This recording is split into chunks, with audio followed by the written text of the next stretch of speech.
Grandma, can I have the chocolate chips? This secret recipe moment made possible by Emory Heart and Vascular Center. When Grandma needed heart care, she came to Emory. The difference? Emory Healthcare performs more heart procedures annually than anyone else in Georgia, which means better outcomes for our patients. And we offer advanced and personalized treatments developed by our top specialists that others don't. Like Grandma knows, where you start your heart care matters. Smart Cookie. EmoryHealthcare.org/smartcookie. This podcast is brought to you by Patreon.com/Talking Simpsons. Head there to check out exclusive podcasts like Talking Futurama, Talk King of the Hill, the What a Cartoon Movie podcast, and tons more. Cartoons from present in the past. Every week will be an animated bash. What a cartoon! What a cartoon! Maybe a short but mostly shows. We'll talk, we'll analyze, exploring as we go. What a cartoon! What a cartoon! What a cartoon! What a cartoon!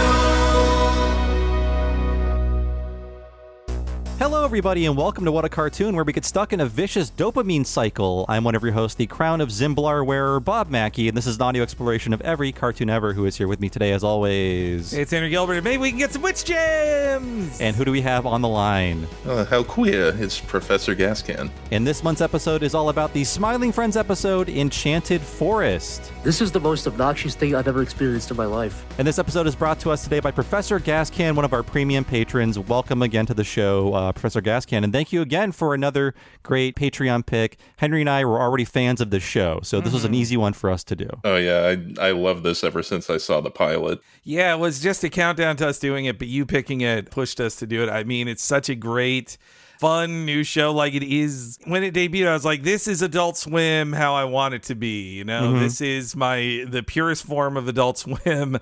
No more of this like white nationalist stuff. No more of Hey, that was one experiment they tried. Yeah, no, what was that, $1 Million Extreme or something? Something like that. Yeah, but no, mostly they don't do that. But this feels like the next generation of the thing that'll keep them going for another 10 years. Yeah, get the hell out of here, Pickle Rick. I've had enough of your antics. Yeah, we'll get to that. But yeah, I mean, I guess our history with this show is, well, there was an April Fool's Day premiere of the pilot, and then it started airing in January, and it soon hit HBO Max, and that's my history with the show. I watched it all in like 3 nights because to date, there are 8 11-minute episodes, and that's it. And they're making more, thankfully. But yeah, big fan of this. I can talk about why throughout this podcast, but I missed a lot of Adult Swim shows over the past decade, but I'm glad I found this one.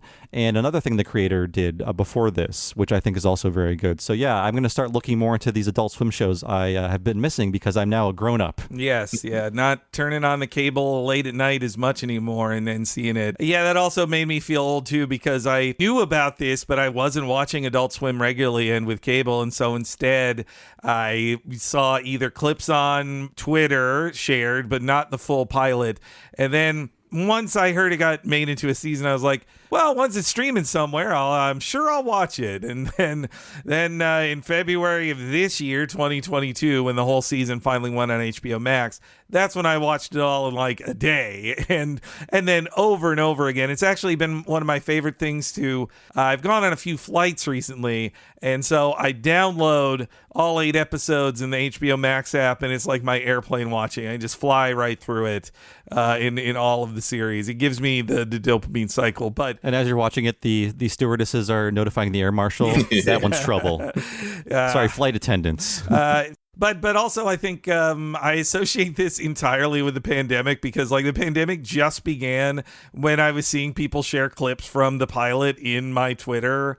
I was already pulled in, sometimes I'm like, these young people, what do they do with their cartoons now? But when I heard Red Letter Media's Mike as the obvious voice of the Desmond in the first episode, that was also like the stamp of approval for me. I'm like, oh, this guy's in it. This old man approved of it. I'm almost as old as him. Hearing scratches on the walls, and then that awful scratching sound keeps repeating. Oh, God. Any other thoughts about why you chose this one, Gascan? For me, it was just such a, well, like Henry said, it's such a huge breath of fresh air compared to so much of what other adult comedy cartoons are now. I'm sure we'll get into it more, but it's so much less cynical than what you would expect. Yeah, I totally agree. And I've had this complaint before, and I feel like so much animated stuff today, and it's mostly, good-natured. People are making it with good intentions, but a lot of it is about like overcoming trauma and the importance of therapy and how empathy is a value we all need. And I agree with all those facts, but sometimes I just want screaming cartoons and funny drawings to make me laugh. And that is the mission statement of this show. And I was also thinking, and my very reductive thoughts about the creators are, they're like 10 years younger than Henry and I, which means they're younger millennials. And this really shows the divide between younger millennials and older millennials, where older millennials and Gen Xers have like one foot in a world where like normalcy existed. And these guys were just born into chaos. Yeah. And that is what the show is evidence of, how they were born into chaos. Like they were in their jammy jams as the towers fell and wars erupted. We had like the 90s to think everything was okay, but these guys just like, no, from birth, nothing but chaos, and all of their thoughts and cartoons and funny drawings reflect that. I also think like so much of the show is about feeling crappy and looking at a screen all day. Like in the season finale when they meet the devil and he's just like sitting at a computer. Yeah. He's on Discord. He's on Discord and he just got delivered some like garbage food to eat, and he's being told by Charlie like, maybe you shouldn't eat that. Maybe that's starting. You probably was like, don't tell me what to do. I was like, oh, that is how it feels all the time to feel crappy now. Like, not to describe an episode that we're not covering, but I love the part in that where the Uber Eats guy has to take a picture of the food and it takes too long. That just happened to me recently. Yeah. I also just love the naturalistic dialogue. It takes the Rick and Morty kind of it's like a kind of like that kind of talking to a new level. Like every time Charlie like swallows, I'm just like, oh, that's so great. They kept it in there and animated it. It's like, yeah, great voices. I'm always a big fan of cartoons where the creators voice things because these are voices I don't hear on TV. Yes, really. So all the things I like, and it also reminds me of things I loved as a kid, like Ren and Stimpy, where every frame is like a new funny drawing. Characters can look different in every scene. There are like mixed media things happening. There are weird close-ups. There's just all of these like funny, surprising things visually that a lot of cartoons are lacking, even though this is like technically like a Flash cartoon if you want to be reductive about that. It moves amazingly. Like I think the animation actually is one of the better looking things in it, and that looking at the credits, it seems like it's mainly Australians just drawing it very well in the Flash style. Yeah, and we will get to that. So let's cover the very brief history of Smiling Friends, because guys, this show just aired this year and the creators are fairly new, but yeah, this is one of the newest things we've ever covered. And as I said before, the pilot aired on Adult Swim on April 1st of 2020, but this didn't formally start airing as a series until January of 2022. More about this pilot airing. Despite airing at 3:15 a.m. on April Fool's Day, this pilot was a huge success for Adult Swim, and they have cited it as one of the most watched episodes on their website. Wow. So it was getting a lot of hype just based on a 3:15 a.m. airing and then just appearing somewhere within the Adult Swim website of all the content that exists there. No, the word of mouth from it was so strong. Like it reminded me of, Too Many Cooks before that, of just like a thing that somebody tells you. For me, it was on social media, same with Too Many Cooks, of just people saying, like, have you seen this crazy thing? And part of that comes from just having in a pre-baked in fan base from, of all things, Oni Plays, which I don't know if either of you were familiar with, but I actually do watch a lot of. Not at all. And looking over the history of these two guys who are not much younger than us made me feel really old, because by the time they started making things, I was like in the legitimate world of online media and kind of doing my own thing and focusing on that world that was quickly falling apart while these guys were becoming very successful. So all of their stuff was a complete mystery until me sitting down to do this research. I'm actually learning as Bob shares it here. I only looked into a couple of their previous Adult Swim things after yesterday, but I haven't looked into any of their pre-Adult Swim stuff. You mentioned them being kind of a later millennial. That's the same age group I am, and so many of their reference points are that they make fun of stuff like the old Channel Awesome and Linkara all the time. He's very mad that they make fun of him, by the way. And that's for the best. And you kind of get the feeling with that here, like there'll be them watching stuff on their video and it's somebody wearing a fedora or whatever. Oh, wait. So Mr. Frog is fucking Channel Awesome, isn't it? It's something like that. It's wow, shit, man. See, I only recently did a deep dive into all that shit. I barely watched Nostalgia Critic. Honestly, my slightly younger husband had to explain to me, like, well, this is Linkara, and this is how Lindsay Ellis came from this group too. Like, you haven't seen his 2 full-length movies? Oh, no, thank you. No, hearing people describe it, it was bad enough, honestly. But more fun facts about this series. So the pilot also premiered the same night as one of the creators' other pilots for a show called YOLO Crystal Fantasy. That got an entire season before Smiling Friends. And if you've run out of Smiling Friends, watch YOLO Crystal Fantasy. It's the Australian guy show. It's very Australian, and it's also very funny, and there's 8 episodes of that. And it's very similar in tone to Smiling Friends, but actually less grounded, if you can believe that. And it's like the girl version of it. Yes. Like, yeah, with even more hideous characters. Like, honestly, the one of the women in it is so fucking gross. Like, which I love. I honestly love that about it, that it's like, oh, this woman in this thing is disgusting. Like, we're getting all the gross jokes with a female character instead of a guy. She entered Goblin mode 2 years before we started talking about it. So the show was ahead of its time. So what is this show about? If you haven't seen it, ostensibly it's about an organization whose mission is to make sad people happy, make troubled people happy. Really, it's just an excuse to push these 2 odd couple characters through like a gauntlet of weird settings and freaks and different scenarios. So yeah, the premise is very, very thin, but it works well in finding these guys new things to do all the time. Yeah, it's a perfect premise to set up comic misadventures and for goofy weirdo guys to run into new goofy weirdos every week. Yeah. And as I said, as of this recording, there are only 8 11-minute episodes. It was renewed in February for a second season.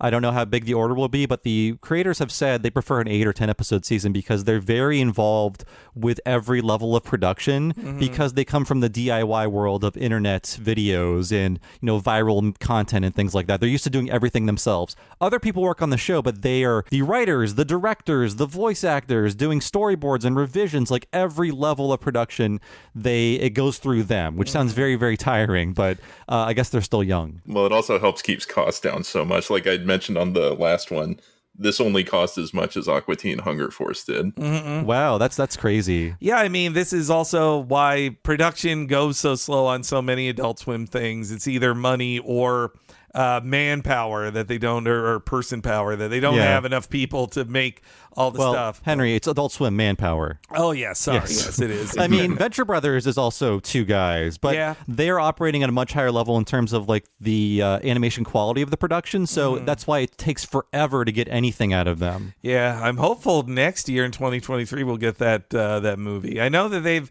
seen tweets from like the actors going like, well, we've recorded everything. It's now off to the cartoon factory at Titmouse. So hopefully we get that finale movie next year. And honestly, I hope they just wrap it up. They better not Shenmue 3 it of like leaving a ton more of loose strands, like just making it like not enjoyable at all, making you question why you wanted it in the first place. Yes, yeah, also that. I don't think they'll pull that off. No. Yeah. I mean, they do everything, but I was looking at the credits for this episode. They go by very, very fast. I was doing a lot of pausing. Yeah. And there's like an entire animation team behind the character of Mip. There's like 8 people just animating Mip because it's a very specific character that has to be drawn in a very specific way and move in a very specific way because it's a very specific parody of something we'll talk about soon. So let's talk about the creators. So the creators of this show, who basically do everything and are the main characters, Zach Hadel, who plays Charlie, and Michael Cusack, who plays Pim. There's not a lot of interviews with them, but I've listened to a lot of podcasts with them, and Zach Hadel does sound that stuffed up. He's always talking like this. Oh, that's great. He's always this stuffed up. That's why Charlie has this giant nose, because he's stuffed up all of the time. If Zach Hadel ever undeviates his septum, this show is over. He cannot do that. Even if a doctor tells him to, just for like, you'll sleep better. He's like, no, I have to keep it. I got to sound this way. This is my moneymaker here. But yes, they're both very funny on podcasts. They've appeared on a bunch of them because they're also podcasters. Of course. Taking money out of our mouths. And, we should all work together. Once you have your successful Adult Swim show, no more podcasts. That's what the Grandma's Virginity did. It's what just get out of the pond for us. Leave more food for us. For less talented people. Yes, yeah. We can't sell Adult We need to Swim eat too. We can't draw, okay? No. All right. Let's talk about Zach Hadel. So yes, both these guys come from the world of the internet just like us. Zach Hadel might be best known by the online handle Psychic Pebbles and the Let's Play series Oni Plays. And both of these channels have over 1 million subscribers. Holy cow. Yeah, and wow. Oni is the name of a guy he works with, and they do Let's Plays together. Gascan, you seem much more familiar with this stuff. I watched a few of them, and they're very, very funny. Can you talk about these at all? Oni Plays originally, it was Chris O'Neill, Oni, and his two friends, whose real names I don't know. They prefer to be anonymous, Ding Dong and Julian. Those two originally left, not on bad terms. They just left because they wanted to kind of pursue their own other creative interests. They're currently working on a video game called Bippy, and they're at a Wan studio, I believe it's called. And that's when they brought in, well, I shouldn't say brought in, he was already kind of there already. They brought in Zach Hadel and as well as Tomar and Lyle. I wish I knew their real names, but they're kind of difficult to remember because I'm so used to them just being by their internet handles. But he's still doing it now and apparently still finding time between working on this show, which I find quite incredible, even though it is a smaller 8-episode season each time. I guess you can't really turn your back on 1 million subscribers. Yeah, it's true. Which is like, we have 0.01% of his fan base, and I can't turn my back on this. Yeah, that's man. Yeah, you know what? I've heard of these the other Let's Players who are like, oh, we do 1 million Let's Plays all the time, but also we have a weekly podcast that kind of supplements that. Like, wow, the podcast is like the secondary thing to your gigantic Let's Play streaming. See, this also feels like the divide of elder millennials and younger millennials of like that. I mean, I don't not watch Let's Plays, but I didn't really get invested in like regularly watching one channel of Let's Players, I was around from the beginning of like the format because I was on Something Awful back in the day, and that's where it sort of originated. But all the people who started were just people with dry, froggy voices playing survival horror games, and the people like who were screaming and doing characters and stuff, like that was after my time. I still watch Let's Players, but they are the same people I was watching in like 2009, who are much different than the Markipliers of the world, let's say. I'm trying to find a person who has not been canceled yet. Yeah, I mean, not all of Game Grumps has been canceled. That was the first people I knew of as like that's a Let's Player, like not separate from video essayists, which that was more of what I was into on YouTube. I'm not trying to sound cool. Even from the beginning, I did not get into Nostalgia Critic, like, or that entire world of stuff. Maybe it was too much of like looking in the mirror and not liking myself, of like, I don't want to hear this guy. This guy's just fucking me, and I got enough of me. And you don't have a fedora yet. Yes, yeah.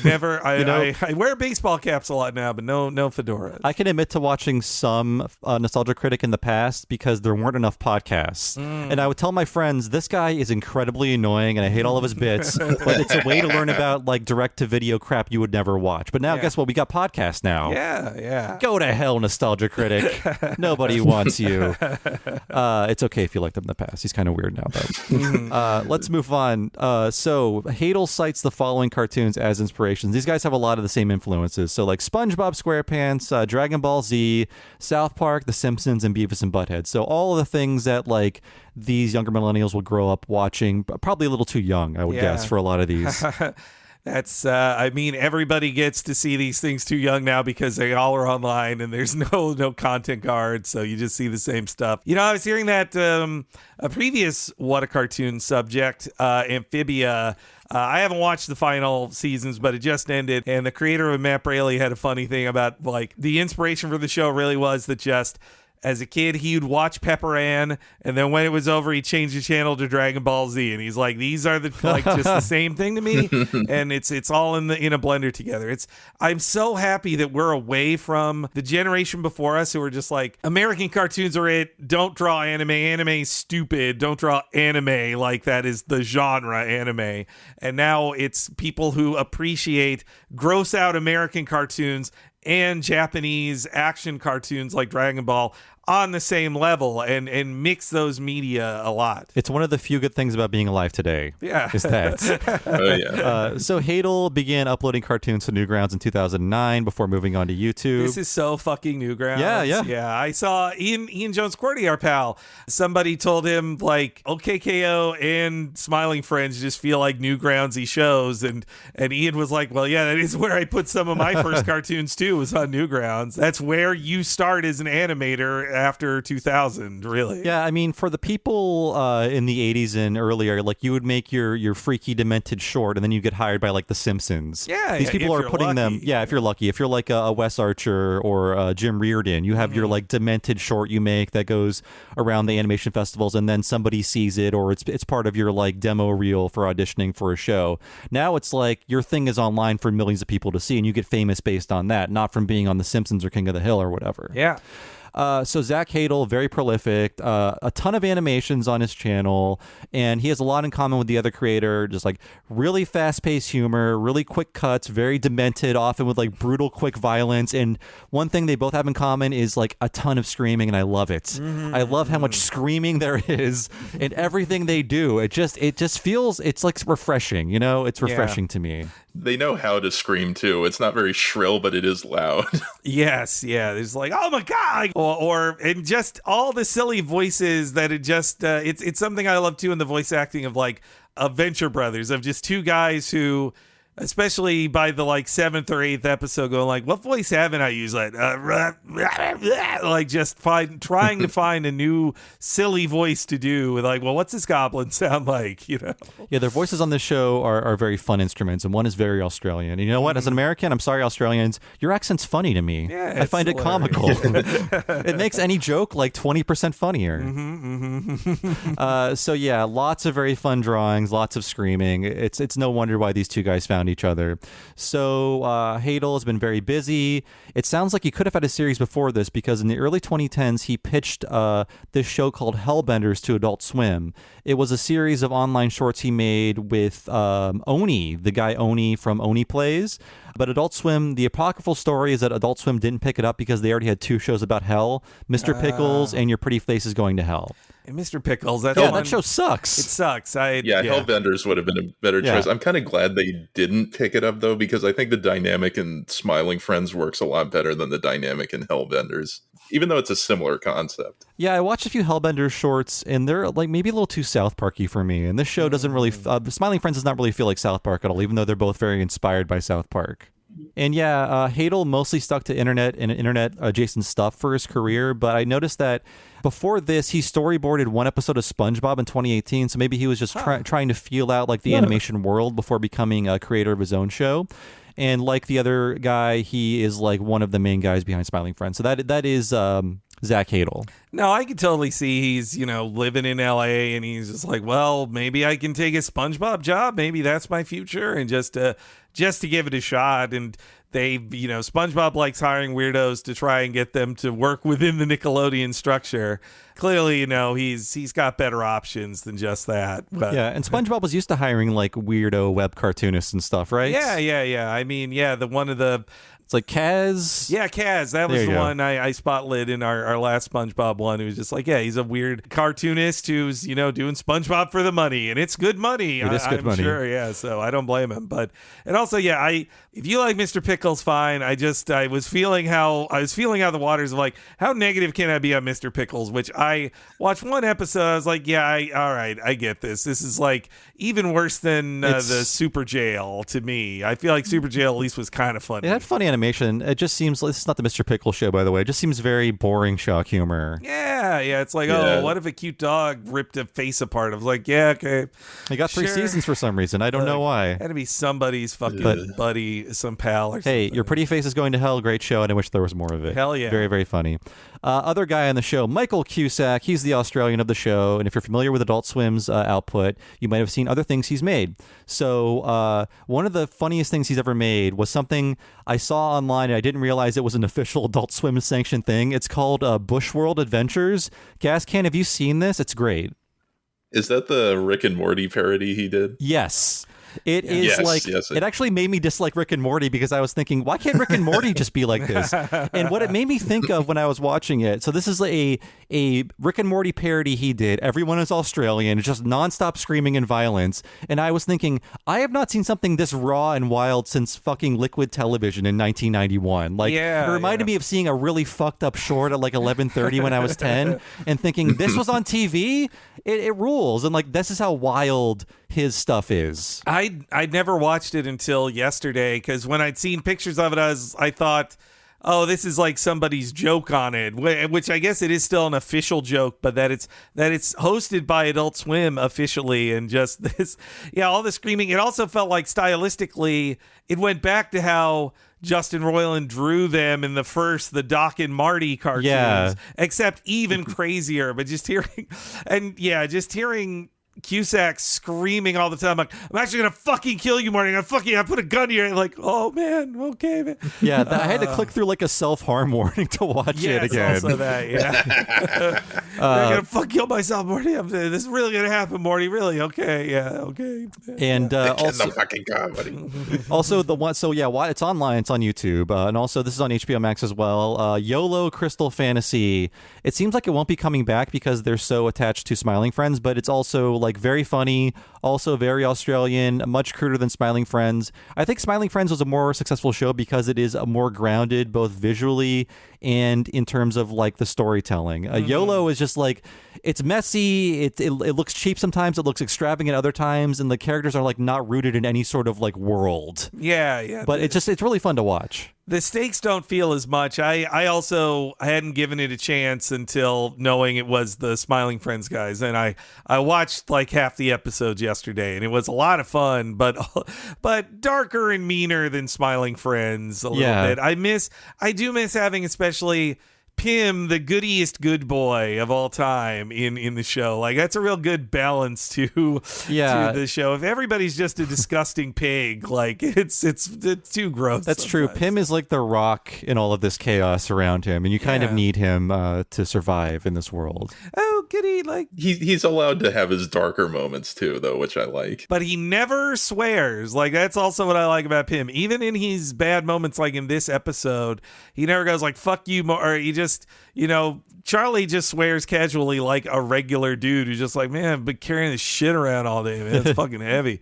Like, that's why I like that. He casually swears all the time, but Pim is such a goody, nice boy. He would never swear, even when upset. More about Cusack. He went through the same Newgrounds YouTube pipeline, albeit a bit later than Hadel did. And he's also working on another series that was announced in March of 2021. So before this series went live, it was announced that he's working on something called Koala Man, where he plays the titular character. And it's also being produced out of Australia, just like this show. Jesus. So it's based on a 2015 animated short he made for the Australian show Fresh Blood, which is like an anthology series. Interesting, man. What a productive guy. He's like the most productive Australian around right now, this Cusack. That is something in Bushworld and in YOLO. I also loved all of the Australian specifics that were just characters like saying the ridiculous names of cities in Australia, which are like, every time I hear one, I was like, what? That's not a real city. Like, come on. An Australian person said that to me, where I asked them of like, I had heard of a dumb city name in Australia, and she's like, yep, that's what our city names are. They're just a lot of stupid. There's Sydney and then a bunch of stupid names. I think he's from Melbourne, which is a more grounded name. That's a normal name. You can set your watch that city name. I love that, and the weird kind of rural, kind of hillbilly stuff he puts in, like in the pilot when they're at his parents' house, and then there's like the 6 children running in the background. Oh, yes, yeah. A consistent thing in his world, too, is a giant dad who's just like, oh, whatever. Okay. Yeah, the huge parents in YOLO, they're just giants for no reason. Yeah. I like laugh whenever I see them. I love how the dad goes like, oh, you want to use this? Oh, never mind. Oh, never mention again, and it won't help you. I won't do it. Just crumples up whatever helpful item he was going to give them. Yeah, just like, whatever, I don't care. And despite like how chaotic the show is, in interviews they said they have like a lot of lore they want to explore. So I do want to see more of Pim's weird dysfunctional family. I did notice some consistent things across the seasons. Christians, like including like Charlie is a Christian. Like he has a crucifix, he goes to Cal, and he has a Christian burial, and like Pim in this flashback here, he's wearing glasses, and in another episode it's about how he does not want to wear glasses even though he really, really needs them. Also, they're not humans according to Hadel and Cusack. These guys are critters. And there are humans in this world, but they're critters. Okay. And this is mentioned a few times in the show, so listen for those critter drops. Yeah, he's human, like the soda cup mascot in that one episode. He has to clean up his own doo-doo feces. That was another one I just loved, that like telling my husband about, like I had to pause and be like, oh my God, that's the guy from Windy City Heat. This person actually watched like the prank movie Bobcat Goldthwait made, Windy City Heat, and had to put that like freak in this to do a bad job acting. I think one of the women from that movie is in this as well. Oh yeah, playing a character. Yeah. But yeah, like not a ton of insights as to the creation of the show. I listened to a bunch of podcasts with them and read interviews. Like essentially, their mission statement is we want to make people laugh. And that's it. Like they kind of follow the Seinfeld rule of like no learning, no hugging. That was their kind of mission statement as well. Just like we want to make a very funny show that makes you laugh. That's all we want to do. They want to make us smile, just like the characters. Exactly. Yeah. Like covertly, yeah. The mission is working on us. We're the smiling victims in this case. But yeah, basically an animated comedy sandbox, both in terms of storytelling and in terms of like what they can show you. So episodes will have like CGI, they'll have live action, they'll have like stop motion animation, they'll have rotoscoped animation, like all of these different styles. Like it's always surprising the kinds of stories they tell and how they tell them visually, which is a great way to get people into the show. Like you will see so many different things in an episode. Yeah, it's incredibly unpredictable, and yeah, the animation is part of that joke. You know, unlike Aqua Teen, where the two guys in charge of it are every voice, but they don't draw anything.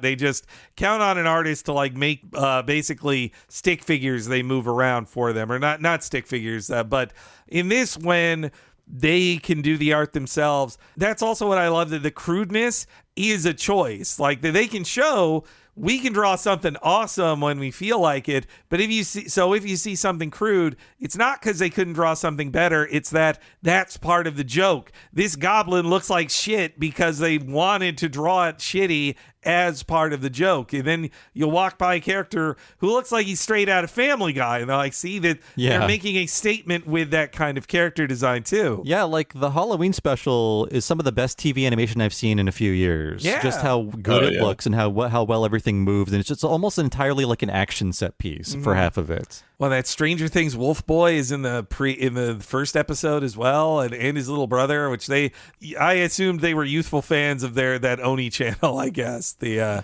think that is what it was. Yeah. I mean, we'll get into more of the guest stars, but this is them basically doing what we would do. It's like, who do we like on the internet? Yeah. Who do we think is funny? Let's get them on the show. And also, apparently, the Pim and Charlie characters aren't based on their friendship with each other, but they sort of fall into those roles naturally during improv. And a lot of the show is like really funny improv between the two, like interrupting each other and like asking each other questions, and it feels like very natural. Yeah, I love. They're like, well, those aren't even Renaissance men, you know. That's medieval, if anything. Look, man, I'm telling you what I read on the phone. All right, man. Like, you know as much as me, okay? But yeah, there's no like submissive friend in the relationship. Apparently, these are the characters we like to play. Charlie chopping down the tree in the Christmas episode, and his voice keeps jiggling every time he swings it. Yes, yeah.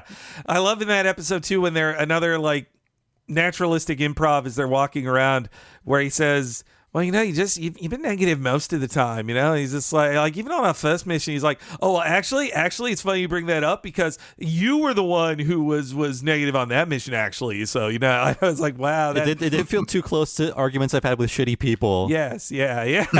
No, this episode too captures that feeling of like being jealous of a friend or having like arguments with a friend you have a lot of history with. Like it really captures it very well. Yeah. And yeah, these two guys have very different art styles, and the way they come up with characters apparently is like they'll take turns redrawing each other's designs until they come up with one that works well. And that's essentially like, it's so collaborative even down to character design. It's like, one person will draw it and then they'll hand it back and forth until we decide like what is the funniest design we can come up with here. That's cool. But yeah, clashing design is part of the show's visual style. Like when you watch the first episode, the Desmond character played by the Red Letter Media guy does not look like he fits in the same world as Charlie and Pim.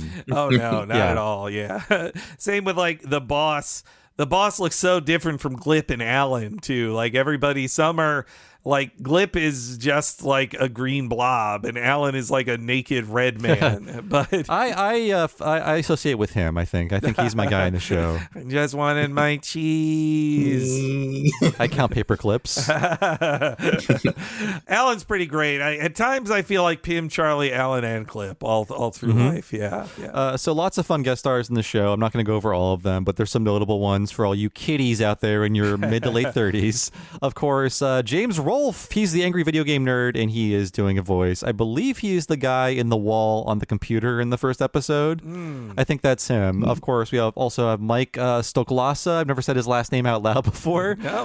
From Red Letter Media. He plays the guest character in the first episode. Yeah, and he has like an on-screen appearance randomly in the last episode. Yeah, like 2 seconds of live action footage, basically. Yeah, which I love him. I saw this. Somebody said this in the Discord. I definitely think it was seconded by our pal Nina. But just saying that like Mike should be Garfield. Like he should be the voice of Garfield. Yes, that's a great point. Yeah, he should. Look, Chris Pratt can't do Garfield for TV shows or commercials. Mike should be that guy. Just do the Plinkett voice for Garfield. Yeah. We also have Jason Page. So he's the singer of the original Pokemon theme. He got really screwed by that deal. Wow, I didn't know that. He is singing the song in the Shrimp episode. Oh, that's fucking awesome. Over the montage. Oh, that's so cool. Also, David Firth, the creator of Salad Fingers, that fun online web cartoon character, he plays the Shrimpy guy in the Shrimp episode. Yep. Wow. And also, this is like a dream team of hires here. Wow. And also Gilbert Gottfried as God right before he died. Oh man, yeah, that was amazing. Yeah. These guys do seem at least a little ironically detached from things, but I bet they did probably get a little teary-eyed knowing they had Gilbert Gottfried last on their show. Oh sure, yeah. Oh, yeah. I mean, I've heard them talk about it, and it does sound like they were kind of broken up. Like there was nobody like him. It was so fun to have him on. Other casting news. So these guys, because they're early millennials, they were really tapped into the online world of the character Christine Chandler and her creation of Sonichu. So they were going to cast Christine Chandler to do the voice of the grease puddle, who just says, I could have done it. Instead, so they planned to dub her voice in after the animation was done, because they said if we cast her before production really started and did the voice, she would have told everyone on the internet what she does. And they didn't end up doing it, and now they're happy because she's in jail for reasons you can look up. Yeah. And I'm not going to talk about it. I shamefully know too much about this person because they are the most documented person to ever exist. Yeah, it sounds insane. The little bit I know about this person, which I didn't want to know either. Yeah, you're better off not knowing. When the thing happened last summer, when they got arrested, 2 people came to me to ask what happened. Oh, Jesus. Like, you know about this weirdo. I was like, all right, how much do you want to know? Boy, that's the gamble. Yeah. That is the gamble with these internet people. You got to hope they don't get canceled, man. Zach Hadel was doing this on a podcast. He says one of his favorite things to do is to do this entire speech that Christine Chandler's dad does in a video where he comes into the room and threatens to cut the internet down. He does the entire speech on the podcast. He's like, I love that speech so much. Yes. So they didn't do it because they already had too many people on doing one line, and they were told, like, legally, if you have another person on, they can't just do one line. They have to do multiple lines. And they're like, oh yeah, we don't have the budget for that. So they dodged a bullet there. They definitely would have re-recorded her if they had recorded her in the first place, but they didn't. Oh wow, man. Yeah. Jeez. Yeah, I wonder with that, because they definitely in the Mr. Frog episode, it kind of has it both ways of just like that Mr. Frog is a bad dude, but it also seems to be a little bit about like the capriciousness of cancel culture, or also like the the evil managers who cancel people who complain about things being toxic, but they're monsters themselves. And same in the Halloween episode when they kind of have a statement about like, I don't know what, I'm not getting canceled later for my costume. I'm not doing any costume. I was like, it put up my spider sense just a little bit, but then I turned it down. I was like, no, okay, it seems all right, you know. I think it all comes from a good place. Anyone willing to take shots at Jimmy Kimmel, I'm on their side. Oh, yeah. Everyone's too afraid to make fun of that freak. They knew that, and their statement on like, oh yeah, Jimmy Kimmel will have, Jimmy Fallon will have fucking anybody in on there. That is the joke. He had on Trump when everybody would have told him, don't do this. Yeah. Don't have him on. And I think if you come to a Halloween party in blackface, you should be beaten to death. I think that too. I agree. Yeah, those people at the party are right. Yes. And you know another scene in the show that completely destroys me as an old man is in the first episode when Pim goes to the party like, you can make friends with anybody, and then he goes up to the guy and like, dude, what's fucking touching me? Go home to your wife, dude. You're so old. Go home. Go home to your family, old man. Yeah, I was like, well, I'm not that old, and I was like, no, that's how I feel. I feel that way sometimes. Yeah, we can have our old men parties. Yes, yeah. Lots of sitting down, some whiskey sipped slowly. Yeah, quiet talks. Yeah, board games. So many board games. Yeah, more. So this is more fun casting trivia. So yeah, no Christine Chandler on the show. That's good. The role of the boss was written for Dan Aykroyd.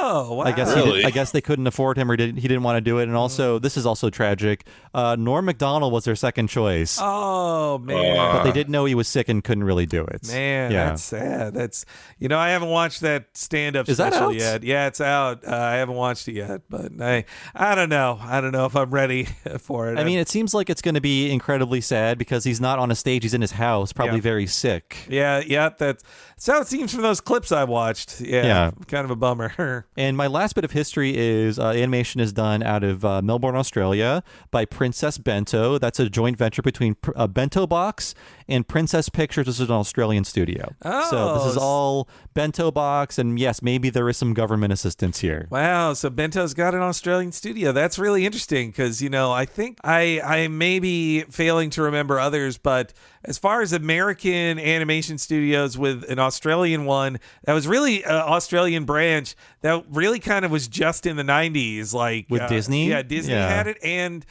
before that, Hanna-Barbera had one. I think they opened it in the late 70s, because I think some of the Laverne and Shirley animation was done in Australia as well. Yeah. Well, don't blame them.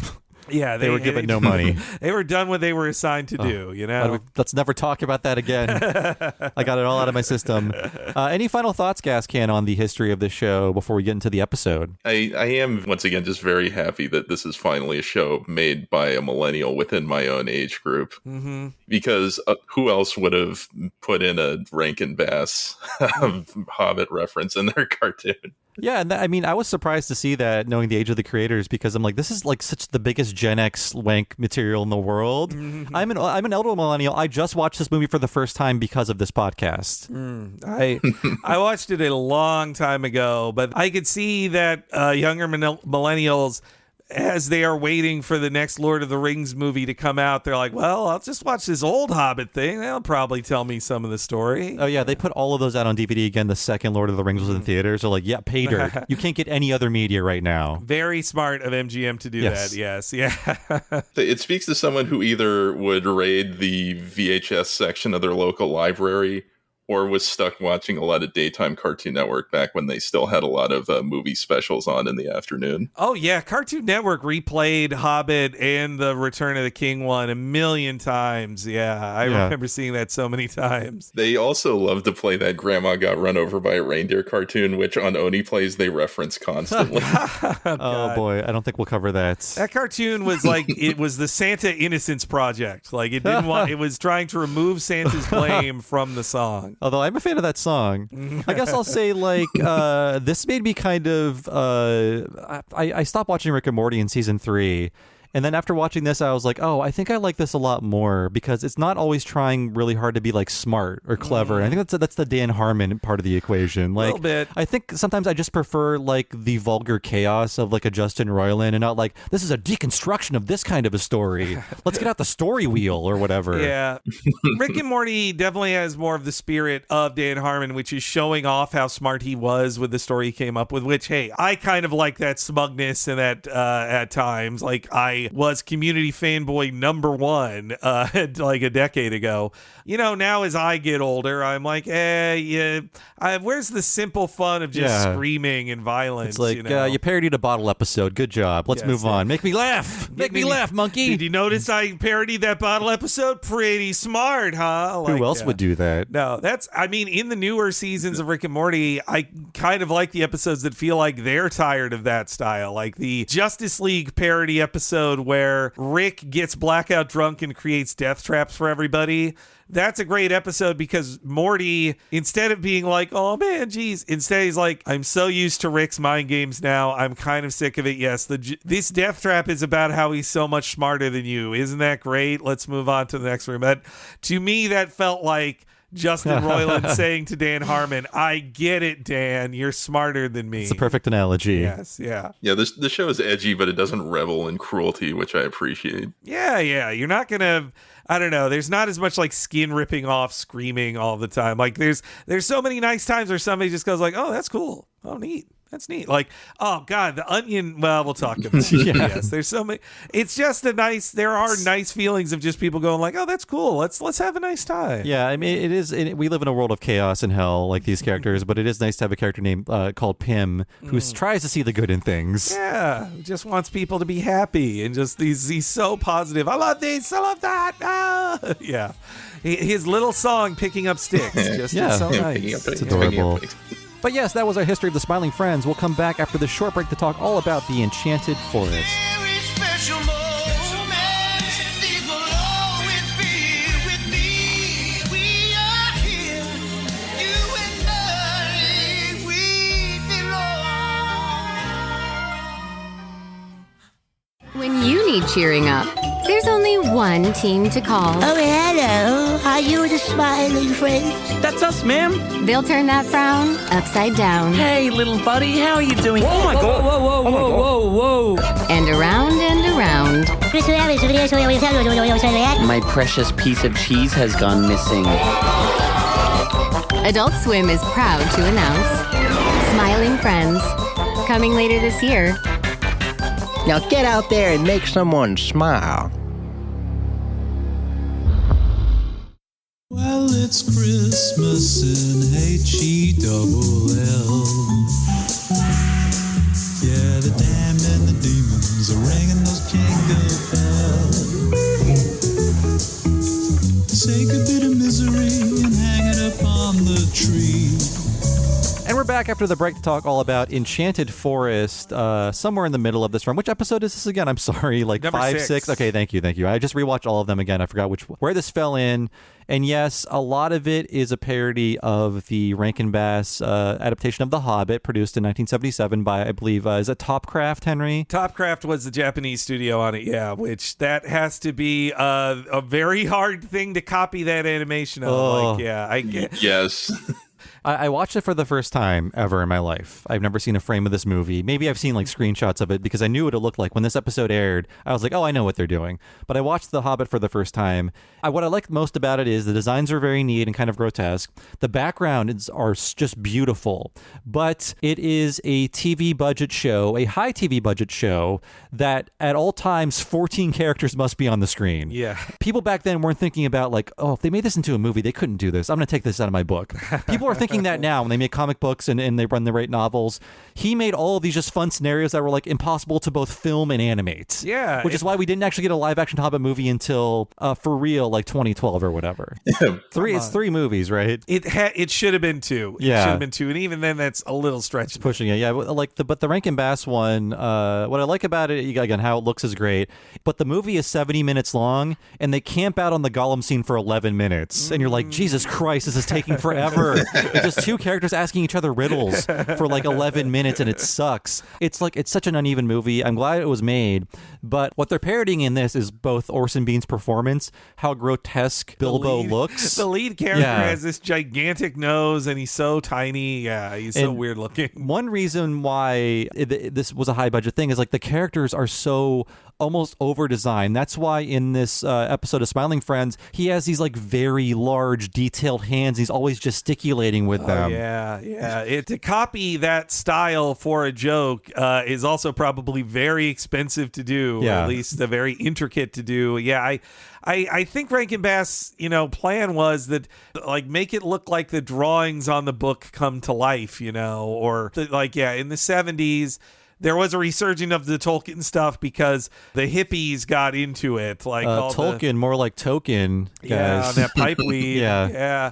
No, and Gandalf seems like, wasn't he kind of a hippie? Like, he's this weird bearded dude, and he's got some crazy ideas, man, but... Jesus? Yeah.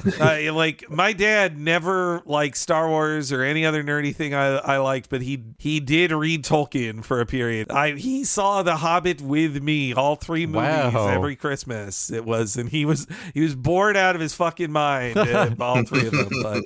He felt like he had to see him. I didn't have it in me to rewatch the original Rankin Bass Hobbit before watching this, but I do remember bits of it and just the feelings I had as a child, which is like, why is this so dark? Why is this giving me such a bummed feeling? It's like it has that feeling of like old dreary media where it's like you're feeling depression as a child, but you don't know what it is yet, and you're like, why do I feel like this? Why will nothing ever be good again? Am I watching The Hobbit? When does Bugs Bunny come back on? Yeah, I did rewatch the first 7 minutes of it, which was on YouTube, and I was like, these songs are right up front here. The song about the mines and the song about like that's what Bilbo Baggins hates. There's only one good song in the movie. This is our mini What a Cartoon. We're never going to cover this movie.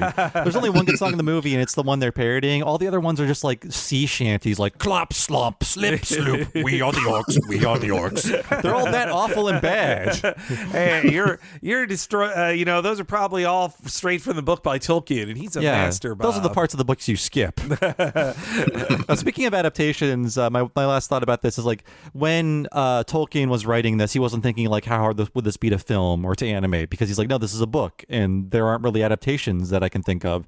I think the same thing about The Hitchhiker's Guide to the Galaxy, because that one character, Zaphod Beeblebrox or whatever, he has 2 heads, but the second head is never like a plot important, never talks, but whenever you make that fucking thing, you have to give that character a second head. It always looks like shit. Yeah. The Sam Rockwell version of it, I thought they dealt with it okay. That's really just like a second head underneath his chin that pops up when needed, But if he knew it was going to be like a TV show that looks like garbage or a better movie, he would have been like, let's give him 1 head. My one final thought is they keep calling Bilbo like, oh, is it Burglar Baggins? Burglar, you're the Burglar Baggins. It's like they say Bilbo twice. I was like, were they afraid of saying the word Bilbo on network TV? Well, why would they? Yeah, what's the deal? That is confusing. I think like Gandalf calls him a burglar once in the book, and everybody calls him burglar throughout the fucking movie. It drove me crazy. Like, no, his name is Bilbo. Yeah, everybody, they certainly don't do that in the movie, or in the Jackson version. the Hobbit.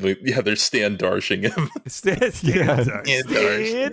ABC or whatever who aired this are like, you get 3 Bilbos, guys. Dildos were just invented. We know about them. Oh, maybe dildos were invented in 1974. I looked it up. Oh, wow. No, that's a lie. Okay. People have been using dildos for since the beginning of time. Yeah, they were jamming everything into their bodies. It was boring. They didn't have phones to stare at like we do. No. Let's move on from this discussion of the history of dildos to Enchanted Forest. And yes, this is an 11-minute cartoon. I think I have like 7 minutes of clips because this is a short subject. We want to make the most of it. This is probably my favorite episode too, and I'm glad you picked a Gascan. I do love the pilot and Frowning Friends, maybe about as equal as this. My favorite one is the murder mystery.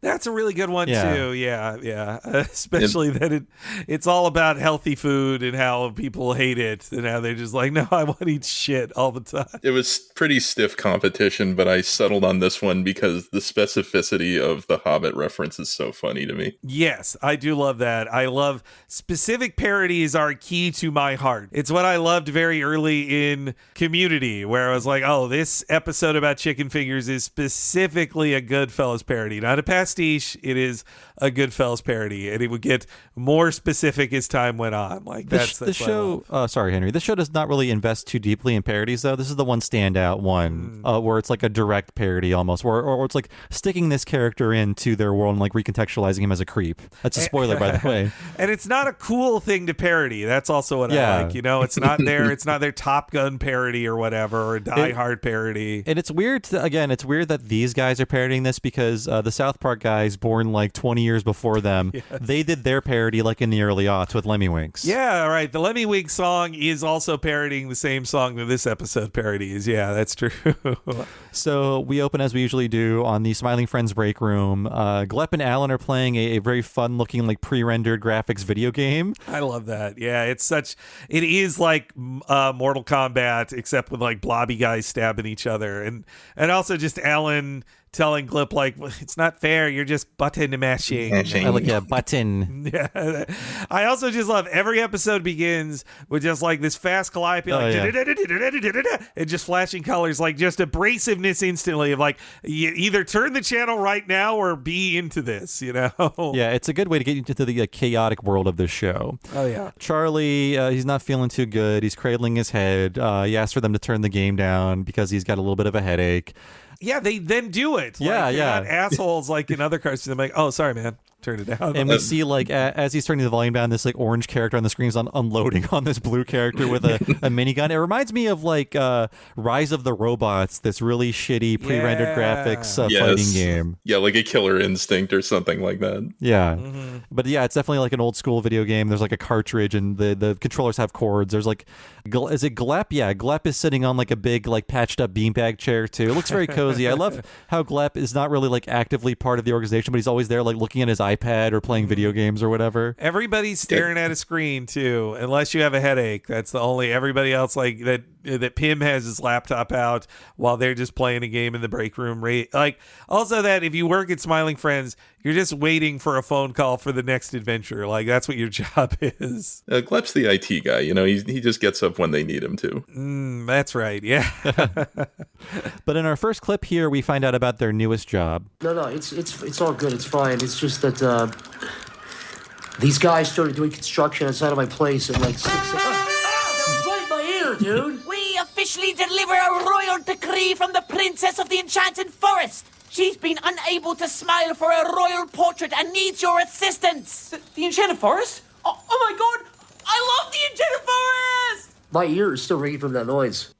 So Charlie not happy again. I love the stuffed up voice. Yeah, dude, like just did such a natural like way of talking, and it did remind me. You know, I haven't been through this in a while, but Bob, you recently, or I feel like in the last few years, you had a lot of construction happening at your apartment. I try to forget about it, but it was like 2018. It's like we're going to retrofit the entire foundation of the building. Oh, I live on the first floor. What's this? I can't live my life normally for 8 months, and I don't get free rent? Okay. Yeah. I will dox my landlord, but before I move out, don't worry. I remember, too, you even had to, like, move your bird for one trip just because it would be, like, too dangerous to live in there. Yeah, it was, you know, at my apartment complex, they're going to be building something in my parking lot next year, I think. I've gotten a warning about it. You showed me that, Bob. Like, oh, hey, that nice view you have, get ready for that to go away. Sorry, as they build a new thing. To break the news. Yeah. But it is part of the hell of everyday life. It's like, well, yeah, someone needs to make money on this property. You have to live in hell until it's done. Yeah. No one's going to make it easier for you, and you just have to like fucking suffer at work with a terrible headache. I don't know. Another show that wanted to make their show characters cooler. Charlie would just have a hangover because he had a fun like drinking party or whatever before, but he's like, no, like literally, I just wanted to sleep in my apartment and couldn't. It sucked. Like that's it. These guys are not like alcohol and drug guys like a lot of Adult Swim stars. I mean, hey, if there's free drinks, they'll do it. Yeah. And honestly, it sounds like they're more into taking sleeping pills and over-the-counter stuff, which also feels like younger millennial or Gen Z things. They're getting jacked on Benadryl and watching that creepy guy that comes out of your closet. Yeah. A thought I keep having throughout this episode, pretty much every episode, is how much worse would this joke have been if it were done by any other adult writing room staff? Because just with him turning like the video game music down, it's like Oh, in any other show, like, he would ignore me, be like, whatever, or he'd turn it up or something, or that would have, but the mundanity of him just turning it down is funnier. Yeah. It's very observational. Like, these guys are working together, and you can't get caught up in a video game and not realize how annoying it sounds to everyone around you. And I love that. I just love how Alan's like, oh man, sorry. And it just turns it down. Like, that is such a better joke than just like, yeah, I guess, everybody could talk about how mean some shows are or how abrasive the show is, but like, this is nicer than Aqua Teen is. Like, Aqua Teen really is just everybody going like, fuck you, I don't care. Just like every new character is just an asshole. Things out the window that explode. Yeah. For the most part, like, these guys all try to help each other. At the end, Alan's like, we should call someone. Yes, yeah. I love that in the pilot where at the end is their fun laughing together. Like, Alan just goes like, nom, Yeah. just like bites Charlie's nose. They're just, it's like, hey, come here, buddy. Like, they're just nice. Come here, you nice. crazy character. Yeah. So we see on the screen, Smiling Friends, the Enchanted Forest, in like a Game of Thrones style font. Yeah. And this is the one appearance of the boss. He his giant head appears. He like blows the font away at like it's dust. So the boss makes one appearance in this episode, and this is it. Yeah, it's the only bossless episode. Like, he doesn't talk any in it, which he is a great evil wacky guy too. Like, he's especially in Frowning Friends. Yes. He's great, just losing his mind. Also that he's playing DDR just randomly. I was just gonna shoot you in the head. Yes, yeah. I will say the comedy of him picking up an AR-15 and walking to murder a bunch of people, less funny every day in America, I guess, but it was clever. Great argument against nihilism. I love it so much. Yes, yeah. I love him pointing the gun at him. He just goes like Dim and Gnarly. Dim just pisses pants like, oh no, like it just goes like, I don't want to die. And he's like, hey, I thought he wanted to die, man. Like, yeah. It's a deconstruction of edgelords, I guess. Yes, I really like that a lot. That character just having the ulterior motive of wanting to kill all the Puerto Ricans on Earth. Yes. Yeah. That's secretly what's behind it. And occasionally, and some people in the audience might go like, well, I was cool with that. Like, they knew what the guy was going for. The guy with the head that gives him excruciating mental pain. Oh man, yeah, that's such a good. We are describing like every other episode at this point. I also love in that episode when the guy they meet is just like, I just want to be a SoundCloud artist, and when he shows him his music, it's on like a broken phone. Yeah. Like, that's such a great extra detail. And it sounds like shit. Yes, yeah. They're like, oh, that's cool, man. Yeah. So we pan down to the forest. Charlie and Pim are walking through it. Pim's excited about everything they can do. He loves the Enchanted Forest, but Charlie's like, the castle's right there. Let's just get through this as fast as possible. They're very close to the castle, but now they're assaulted by quests in our next clip. Salutations. I am in dire need of travelers who might be interested in a quest. No. Goobla-goo! If you want this goblin to reveal his gold, you must simply fetch the amulet of... No. Good day. If my tribe is to survive the winter, I'll need 15 boar hides from... No! Oh, that was not even fantasy. That's just an alien, Pim. Oh, come on, Charlie. Let's just do one quest. I always wanted to, but I was never allowed. Daddy, can we go inside and do an epic quest with those mythical creatures? No, Pim. The Enchanted Forest isn't for children. It's only for heroes with unrelenting dedication, bravery, and wisdom. Perhaps one day. Oh, I love you, Daddy. I can't believe after all these years, I'm finally here. You kissed your dad in the mouth? Yeah. I never hear a voice like Charlie's on TV, and he really sounds like that, and I love it. Yeah, just like the most compacted sinus cavity you ever heard on television. Oh, God, I just love how, like, yeah, that moment of him kissing his dad on the mouth. It's like one of those things where you find out. I think it was like, what was it, Tom Brady that kisses his son on the mouth, and you just go like, that's weird. Like, I don't know. I think a worse show would go on make that moment last a little too long, or maybe like even add a tongue or something. Yeah. But it just lasts like a second too long to make you uncomfortable before flashing back to the present. Yeah, it doesn't wallow in it, but it does want to make you like, you have Charlie's reaction. Probably they're thinking like a viewer at home on the couch goes like, wait, he kissed his dad on the mouth. And then you say it to yourself right when Charlie says it out loud. Like, wait, you kissed your dad on the mouth. Like, I love to, after playing so many RPGs that, like, yeah, the second you walk around, like, there's characters everywhere asking for like 15 boar hides or a million other bullshit.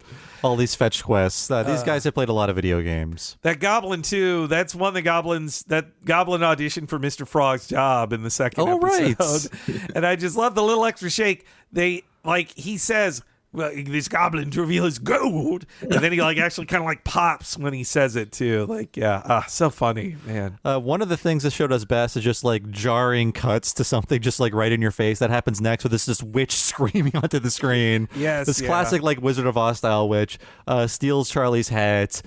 Pim is like, it's a witch quest. I love, the second you have even a moment to imagine like a question, that kiss or that flashback, a witch it cuts to the witch going, "Rah!" Just next scene. I do love little Pim's design, not just his giant glasses. It shows he has bad eyesight, but also that he has a perfect little 90s kid shirt, like with the little, like it's blue. It's basically the pattern that's like on bus seats or whatever, like the crazy, or the carpet of a movie theater. Or on soda cups. I just love he's a wonderful 90s child. I also wonder if his dad is designed to look like Peter Griffin from Family Guy, because he has glasses and the chin thing. But, of course, as I said before, he's a giant, abrasive Australian father. That's who he is. He's the critter version of Peter Griffin. Yes, yeah. So, Pim's excited about Witch Quest and Witch Gems. Witch Gems! Like his little pop, like, Witch Gems! And he runs off into the forest. Charlie grumpily follows behind him. They emerge from behind this bush. The witch is standing there ready with her clenched fists extended and saying, "Which hand of the witch hand will it be?" And Charlie's like, this is so obnoxious. Oh, God. I love that. The every drawing of the witch is so ridiculous and terrible. And I love it how uncreative this riddle is, too. Like, she plays it like she's a child on the playground. And then when they choose a hand, she puts her hands back behind her back and then switches the hands so they don't win. Yes, yeah. Like, how's that even fair, man? Like, oh, God. It's so good. And yes, this is when she blows pink dust at them, and they wake up half naked, tied together in a cave. For almost the rest of this short, they're just in their underwear until Charlie gets armor. Yes. Pim is just always in his underwear after this. It's the underwear. I love their, like, unimpressive physique. They're kind of flabby, and they're like light chest hair, and their nipples, like they're just they have the bodies of gamer bodies who sit in front of a screen too much. When the witch blows the dust at them, did either of you catch what that noise was? Oh, no, I didn't. What it is, it's the Rugrats title music, but pitched up. Oh, okay. That's fucking awesome. Wow. There's a great edit someone made of that. I'll share it with you guys later. Oh, I can't believe that. That's great. That's a amazing. Nice touch. Oh. So, the first thing Charlie sees when he wakes up is that the castle is now further away. He's like, we were right there, man. We were right there. God, so good. And they're saved from the witch by a new friend. Don't worry, you'll be dead soon enough. She's actually pretty good at that. Yeah, she's good. Back! Away with you, you nasty, rotten thing! Thanks, man. You saved us. No worries. The name's Mip. You two critters must not be from around here. Everyone knows you'd never do a witch quest. What brings you to the Enchanted Forest, anyways? We were on our way to the castle to cheer up the princess. Our job is to make people smile. The princess? How queer. I'm on a quest to the princess myself. You're free to join me if you please. Yeah, definitely. Yeah, sure. Ah, wonderful. Follow Mip. So I think it's Zach Hadel doing the Mip voice, because Mip is also kind of stuffed up sounding. But I just watched The Hobbit. It's the perfect Orson Bean impression. Yes, yeah, God. Just the way he also says, like, how queer. Like, that's just because he's a guy from like a book from 1937. So he uses an English guy. So he uses queer in that way. It's not them getting away with something. I just love these, like, how queer. Oh, it's just every motion he makes is amazing. And I also love that his name is Pim backwards. Yeah. So just it makes it easier for Pim to be resentful of this new friend who, like, Charlie immediately likes. Mm-hmm. I love that. Like that Pim's just reaction of like, you never take a witch quest, and the quick look to his face of just like, yeah, I guess I was wrong. Like just to know that his dream is falling apart in front of him, and he's instantly meeting a new, cooler friend who's better at the thing he loves. It's just, it's a very, like that he wants to be jealous, but he's also trying to act like he's not jealous the whole time. It's so good. And of course, we know after seeing this that Mip's quest is to kill the princess because he's an insane stalker. Yes, yeah. He says he's not trying to do this, but he actually is, I think, trying to do this because he is a monster. Like, yeah. He's trying to get someone else to kill themselves and the princess by delivering this bomb. It's presumably why the witch freaks out when she sees him. Oh, yeah, it wasn't the cross he bears. She's like, oh, shit, it's Mip. Oh, no. The way the witch flies off the screen in this very cheap-looking way reminds me a lot of in YOLO Crystal Fantasy when, like, Rachel and Sarah have to, like, go somewhere. They just, like, their cells freeze and they, like, kind of fly out of the house. Oh, yes. Yeah, I love that. It's sort of like when Poochie goes back to his planet. Yeah. God, it's those little moments in the show where somebody does something cool in a good way that, like, she perfectly dices onions, and then they're like, man, she's actually pretty good at that. Yeah. Like, they have to react of, like, yeah, it's kind of cool. That's cool. So she's about to kill us, but I gotta admit, I don't know if Harry Partridge was directing that scene. He is one of the key guys on animating Mip, though, which is not surprising because if you watch any of his cartoons, he has so many like big sweeping hand gestures with all of his characters. Oh, okay. And can you explain who he is, Gascan? I did look him up when I saw he was the lead animator on Mip. He's another one of these kind of Newgrounds animators. The thing I think he's most famous for, currently he's trying to do Starbarians, but the big thing for him was the Watchmen Saturday Morning parody. Oh, that's a classic. Oh man, that is a true classic of internet funnies. It's later, but his guitar or lute playing, like just his way his fingers move on that is amazing. And if you watch the Rankin Bass one, the way he moves, it's hard to explain, but it's like he kind of just like moves between different poses, and like he like will move to one pose and then talk, and like move to another pose and then talk, because these character designs are just so complicated. They can't be constantly moving. I see. Man, the in-betweeners on that had to be hell. Jesus. Those poor bastards. Yeah, these and doing it probably for overseas budget money too. I bet Rankin Bass not paying him great, though. Maybe in '78 the yen exchange rate was more favorable in that time. Apparently Rankin Bass spent a lot of money on these specials. I think I read somewhere it was like a $3 million special. Wow, man, which is unheard of. I mean, when they did Rudolph, it was like triple the budget of like Charlie Brown Christmas or whatever. Yeah. Rankin was the higher budget of the of that era. That's true. They make one thing a year. Yeah, they're all into it. So they're walking across the Enchanted Forest in their undies. Mip is leading the way. Charlie's asking about his quest, and Mip is explaining, I have one quest, to find the hero worthy enough of delivering this package to the princess. And he points out he crafted it himself. As a member of the forest folk. As forest folk do all things. Like, it's so great. I love that they just draw. He's just a hobbit. Like, they just drew, like, I mean, there's public domain hobbits. You just call them halflings or forest folk, But technically, if you call it a hobbit, that is owned by the Tolkien estate, I believe. His nose is much bigger, which I love the most of all. Yes, yeah. They really honed in on which features to make just very grotesque. Yes. Oh, yeah. God, and that's, that he's not saying it's a bomb the whole time, but he wants somebody to take it for him, to then who, I guess also when they explode, they'll take the blame for it, so Mip isn't even suspected, which is pretty great. Yeah, it's a perfect crime. The other thing I wanted to mention is there's a very subtle grain and cell shadow on Mip just to make him stand out that much more from Charlie and Pim. Okay. Oh, that's great. Wow. I didn't notice that. One really weird thing about The Hobbit, the movie, I noticed when I rented it digitally, for some reason, the audio is recorded at an incredibly high quality. It doesn't sound like something from 1977. Like, it sounds like a podcast. Wow. And I'm really? Like, this is John Huston. It sounds like he's alive and talking to Mark Maron right now. Wow, man. I'm used to, a thing in 78, a cartoon in 78 does not sound like that. No hissing or anything. It just sounds so, like maybe they just had very good treated their materials very well over time. It was like preserved very well. That's cool. But yeah, so Charlie is pointing to Mip's loot at this point. He's like, so you telling me you made that damn thing on your back? And he goes, yes, but has not been inspired to use it for many moons. No. And a very nice insert shot of him plucking the string of the loot. Oh, the fingers. Yes, like you said, the fingers are amazing.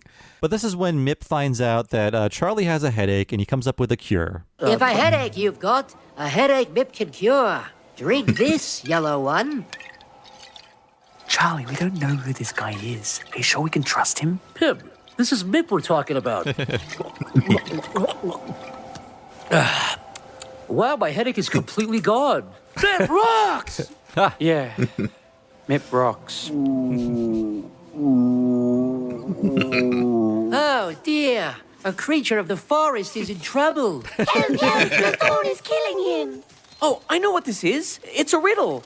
Let's see. Perhaps we have to find out what the thorn represents in a metaphorical sense, and then... Does anyone try just taking it out? It came right out, just like you said. Ooh. Charlie, how did you know how to do that? You must be a hero. Yeah, when you put it like that, I guess it does, make sense. So, yeah, he pulled a thorn out of the side of a tree.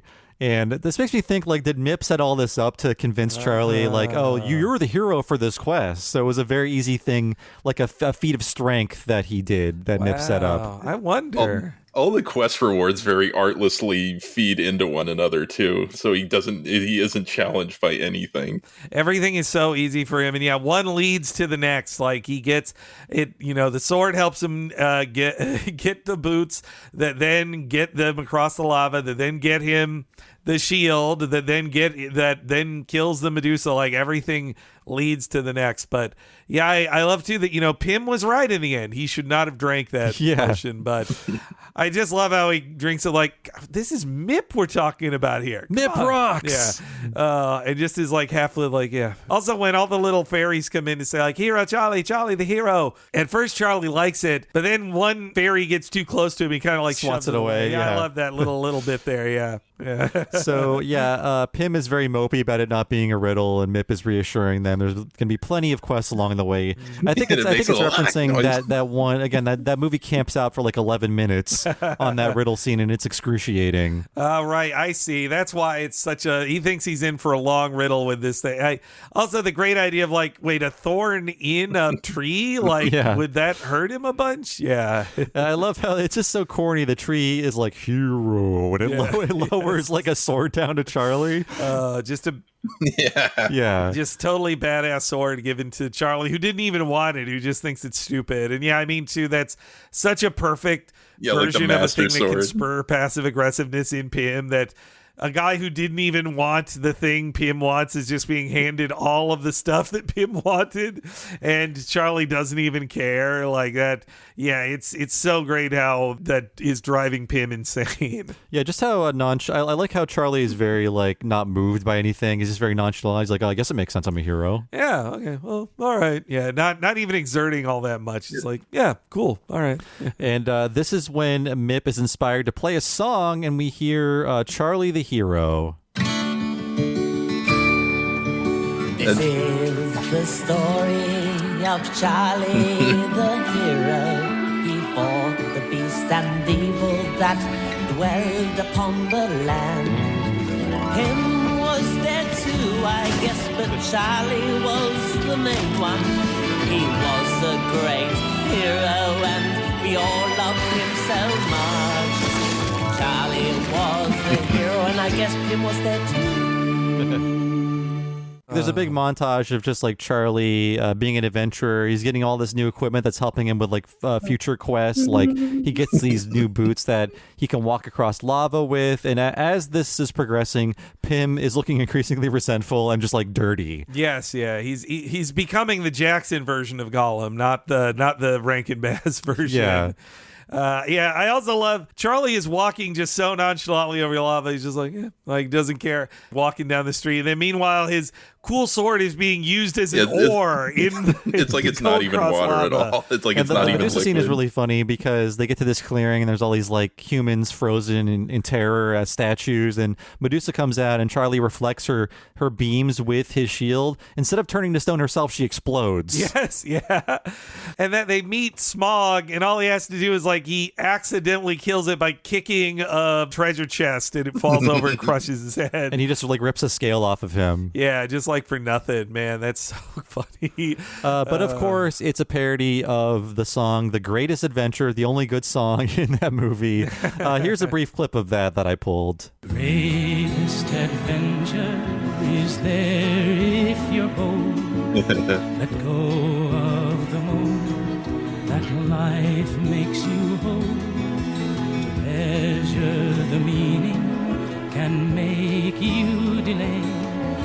It's time you stop thinking and wasting the day. Yeah, that's the very like Paul Williams-y, John Denver-y 70s folk rock bullshit song. Although I was singing it walking around my house alone because I'm demented. The wavering, the greatest adventure. The quavering of it, that's what I love. I love in the Charlie the Hero song of like just. Pim was there too, I guess, but Charlie was the main one. Yeah, the main one. Just like we all love him so much. Once again, avoiding the most obvious jokes they could make. Pim is not getting, like in any other show, Pim would be like stumbling or getting hurt. Bad things would be happening to him during the montage, but him just sitting there getting more and more pissed off makes it funnier. It just takes the idea of like, say you were taken to a party where you don't know anybody, but you're the guy who brought you there is having fun and doesn't notice that you're not having fun, and you're just sitting there waiting for him to notice so you can explode in anger. That's what's happening to Pim here, and you feel bad for him, but it also is kind of his problem too. You know, a dark thought I had while listening to that Greatest Adventure song and watching the movie, I was thinking, like, how many nerd funerals was this played at? Oh, wow. That is it like the nerd funeral song? At least, you know, afterwards they'd have more Star Wars stuff. But yeah, I would bet for at least... You know, I would guess those funerals are starting up now. They'd be in their like 50s, 60s, and all these Hobbit fans, bad hearts. I would think Hobbit fans didn't take great care of themselves. No, probably. What's not. those 3 breakfasts you heard about, right? Oh yeah, man. Oh boy, 11sies. I could go for some 11sies right now. Mm-mm. It is. It's 12:30. Sorry, Henry. Yes. You missed it. You're right. Yeah, you're supposed to get 12. Listen. Like, when I was watching that movie, I'm like, these guys are hideous. No wonder there's no women in this movie. Who would want to be around them? Well, a bunch of fucking slobs. That is something I love later in this. That another key thing to most Tolkien is that because it's such a sausage party in his stories, because he doesn't care to write anything with women, it ends up becoming easily quite gay because it's just a bunch of men hanging around each other and expressing emotions. Just having lots of meals together in a very hetero way. So after this song, we cut to Charlie. He's being awarded the crown of Zimblar for ending the 1,000-year war between the aliens and the spiders. It turns out the aliens do belong in this world. And one thing that calls back to an earlier scene is that he's recognized for his dedication, bravery, and wisdom. And this is the things that Pim's dad says you need to be in the Enchanted Forest. And Charlie wasn't trying at all. He just accidentally. And then also in the background, when they're celebrating, like the spiders are just shooting webs out of their butts, like as a 21-gun salute kind of thing to Charlie. And this is when Pim is becoming very Gollum-like. He's crouching behind a rock, still in his underwear, scowling. His underwear has become the loincloth of Gollum, his tattered loincloth. And now Charlie fully buys into aliens being part of this world because he says, I guess they call it sci-fi fantasy. Sci-fi / fantasy. I love that. He's like, it's sci-fi / fantasy, it's fine. He's like, I thought you said, the way he just goes like, I thought you said it wasn't, like he's saying like, you're a liar, Charlie. Like, I thought you said this. I thought you said they weren't fantasy, Charlie. I mean, we've all been there. Yeah. I mean, I grew up in a time in the 90s when people were mad at Final Fantasy because there were like steampunk elements. It's like, they should call it sci-fi fantasy. It's not even Final Fantasy anymore. Stupid. What a bunch of morons. That's funny. As opposed to the Might and Magic games where everything is fantasy up until like the last 2 hours. Then all of a sudden you're fighting like stormtroopers and like sky speeders and shit. It gets boring to have the fantasy. Well, because like Tolkien and Dungeons and Dragons captured it so much that if you just do all straight ahead fantasy, it just becomes kind of predictable or boring. That's why you do dark fantasy. Yes, yeah. I at least like to think it's sci-fi and fantasy is handled a little more gracefully now, as opposed to Ultima, where all of a sudden there's a TIE fighter in the middle of a field. Yeah, all of a sudden you're playing like a flight simulator game in like the first couple of Ultimas. I think that's how it works. It's like, wait, what am I doing? I'm in a ship now? So yeah, we pan down. We're at the castle. We pan down. We see all these staircases carved into the side of the mountain, and it's time for a break in our next clip. I am beat from carrying all this shit around all day. As is Bip. We shall set up camp and regain our strength for tomorrow. But the castle is right there, Charlie. Dude, how are you not tired? We've been questing all day. No, you've been questing all day. I'm just having a little bit of fun, man. Relax. Oh, Bip just hates nasty arguments. Look what you did, man. You scared off Bip. Sorry about all that silly business back there, Bip. Bip hopes he didn't cause that. No, you're awesome, man. We couldn't have gotten this far without you. Charlie, I think I found a hero worthy of delivering my gift. Who? It's you, Charlie. Bip, I'd be honored. No, I'm the one who's honored to be in the presence of such a hero. Well, maybe it was your song that helped me become a hero. Well, maybe I like that. So some near romance as they're in front of a fire getting closer together. I love this scene because it is, I mean, it's kind of hot, honestly, but also that is just, how easy it is to become slash fiction in a Tolkien story, because it's just it's just two guys talking to each other all the time very intimately, and it's so easy to become that. And then it almost feels like the show accidentally became slash fiction, like unintentionally they just wrote themselves in that corner, and then characters like clearly are like, whoa, wait, we don't want to actually kiss in the show. Let's calm this down, guys. We're not gay. There's not enough time for this kind of a scene. Miff has to back them out of it because he wants them to be his patsies for delivering the package. Yes, you're right. Yeah, he got too close. He's like, oh no, I can't actually kiss him. It's let's stay focused. One thing I love about that last clip is I heard it a lot in Yellow Crystal Adventure. Again, as Australians, I think the way you talk is very funny. I can't help it. The Australian no is just a thing of beauty. No. It's like it takes 14 times longer. Americans, we flatten everything out, so we're just like, no. Australians, no. So there you have it. I love it. I also, oh, sorry. Please, Gascan. Also, what I love, they do this, and I think in every episode, someone pointing directly at the camera. Yeah. God, the detail on his finger as he does it. I love that. Yeah. His giant, horrifying hand. He just goes like, well, it's you, Charlie. Like, yeah, just he's...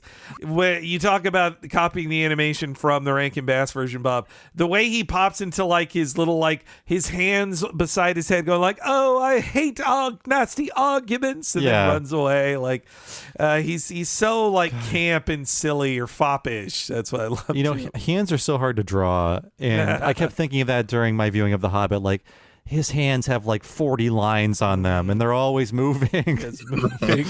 Every knuckle, just Gascan. I'm asking myself how like a worse show would have done this. Like, they would have just like started actually like making out, and the joke would be that it would be a graphic scene of like gay humping or whatever. It would have been like a gay sex gross out joke. Yeah. Which like, no, this is actually just that they almost kissed, and then they're like, wait, no, let's calm this down. We should really go to bed. Charlie seems relieved after this. Like, oh, I'm glad I didn't go through with that. Yeah, it's like, oh man, that's not me. I love his little the swallow he does again, just like the mucusy swallows of Charlie, just go like, yeah, let's go back to sleep. Yeah. I'm sorry to disgust the listeners with that. You almost laughed in the butthead there.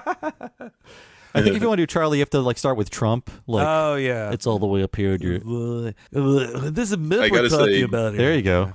Now you're sounding like Bullwinkle. Nobody. You need to workshop your Charlie, man. Yeah. Oh man. Gee, Pim. I don't know what's going on. Nobody does a better Trump impression than Zach does. Listen, yeah. Oh, it's great. It's great. I've heard it on podcasts. By the way, I have a massive Adam's apple. It's hideous, and my swallows are so loud. My wife gets mad at me. So I could do that on this podcast, but I won't. I have to like move away from the mic when I swallow water. I don't want you guys to hear just water moving down my esophagus, just pushing that thing out of the way. It's graphic. It's graphic. it's PG-13. Yes, but there's treasure in there. That's why I'm so manly. So yes, the sex scene never happens. We fade to night. The fire's gone out. Pim is watching from the distance. He's now fully Gollum-fied. I think we need to start talking more about becoming Gollum-fied instead of Joker-fied. No, I mean, that is what happens when you are locked down by yourself too long and basically masturbating with a ring endlessly. Like, that's really what Gollum's doing. Like, he's just fingering his ring all the time for like decades, and then he comes out that messed up. Also about that movie, the ring doesn't make you invisible. For the sake of the viewer, it just like bumps your opacity down by 20%, like in a Photoshop layer. So it's like I can still see the, burglar Baggins running around. They could have saved themselves some animation budget by just having him be invisible. Yeah, you're right. That was actually them deciding, like, no, let's not be cheap. Like, Hanna-Barbera, if they had the Hobbit rights, they'd be like, thank God he gets invisible enough. That saves us, like, thousands of dollars right there. You know, I often think of that when I think of Lord of the Rings, because I love the Hobbit, and I've never finished the Lord of the Rings movies or books or anything. And I was thinking, like, how corny is it? The ring is just like, oh, I'm invisible now. Whoop. And that's all there is to it. But then, like, when he writes a serious book, it's like, no, this is the ring that will end all civilization. The magic invisible ring. Yeah. It's just like, I thought it was just like a fun prank. Yeah, this goofy thing out of all things, he makes it. Yeah, you would think it's not all about the ring, or that the ring just like is the starting point. But like, nope, this ring is the most important thing. What happens if Sauron gets it? I don't know. He makes a body again, I guess. Maybe. It's unclear. I don't know. Maybe he just sneaks into the girls' locker room. I don't know. But his all-seeing eye can see into every locker room. He doesn't need that. Yeah, it seems like a prop in a sex comedy, like The Invisible Kid or whatever. Oh, God. Not like something in a fantasy novel, you know? Something on Cinemax. Yeah. Let the man put the ring on is what I say. Although he does become Gollum-fied in that first movie, Bilbo. That's true. Ian Holm gets pretty Gollum-fied in that. Yeah. It's So yeah, Pim is Gollum-fied. I love him just saying like Mip. Yeah. Oh, God, Mip. Ever since Mip came along. Mip. Yeah, like he jerks a little as he says it, since Mip came along. And I love like the drawn back upper lip, really great. Oh yes, yeah. And this is when Pim starts. He creeps over to the fire, to the snuffed out fire. He starts pulling the handcrafted box out of Mip's hands. That wakes up Charlie, and Mip ends up dying in our next clip. Pim, what are you doing? Charlie, you don't even like the Enchanted Forest. That's not yours, dude. I deserve something. You got to have all the fun.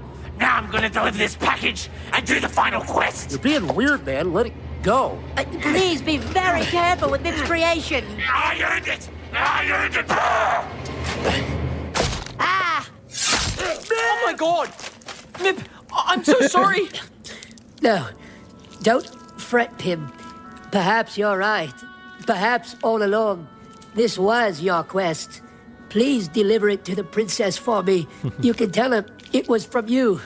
I grant you my one quest. Just hold on, Mip. You're gonna be fine. I never meant to interfere with such a wonderful friendship. Mip becoming cold. Mip going into the light. Mip fading away. Just all right. Go into the light. Just try to relax.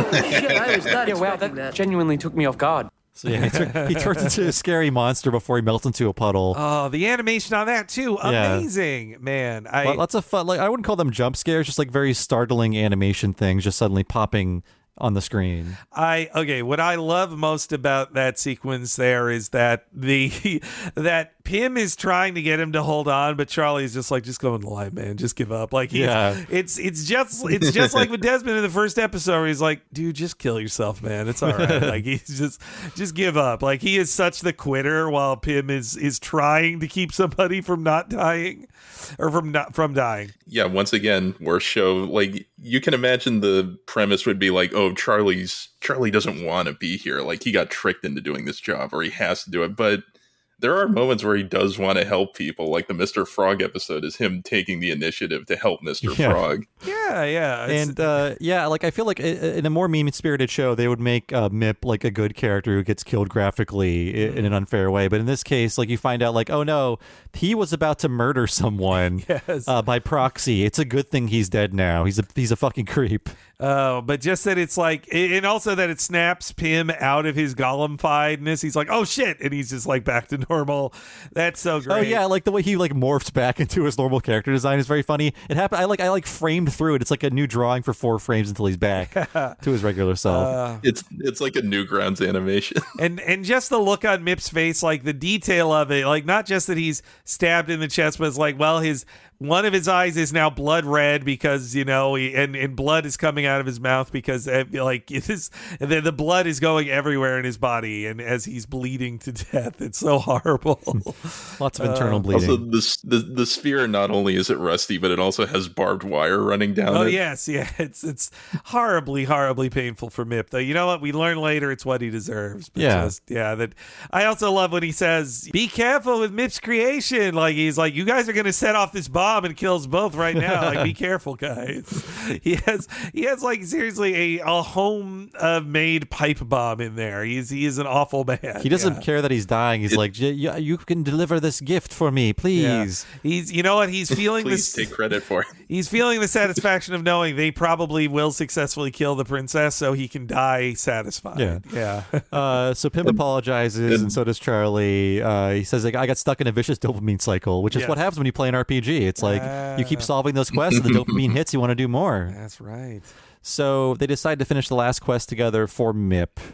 And then we cut to the castle at dawn. Pim and Charlie approach the front door and walk in, and the princess is there. I love it's just silence, like that whole time, like just quietly walking an empty castle, like no pomp and circumstance. It's like they're heading to a friend's house or whatever. But and also I another recurring bit in the show is when somebody goes like, "Well, that genuinely scared me." I'm like, "Oh, that actually like really scared me." Like, I wasn't expecting that. Yes, So they go in. The princess is there as expected, and Charlie says, "We're here. We're the smiling friends. We're here to help you smile for your portrait." And she admits, I haven't been able to smile for a while. And Pim wants to hand over Mip's gift first before they make her smile because, Mip died for them. And this is his one quest. And so the princess takes the box. She thanks Pim and asks if the gift is from him. And Pim says, no, it's from a good man named Mip, a member of the forest folk who died on his journey here. And that's when we learn the truth about Mip in our final clip. He's my stalker. What? Are you joking? No, seriously. I've blocked him on everything, and I've had to move twice because of him. So, what's in the package then? I don't know. Yeah, I have no idea.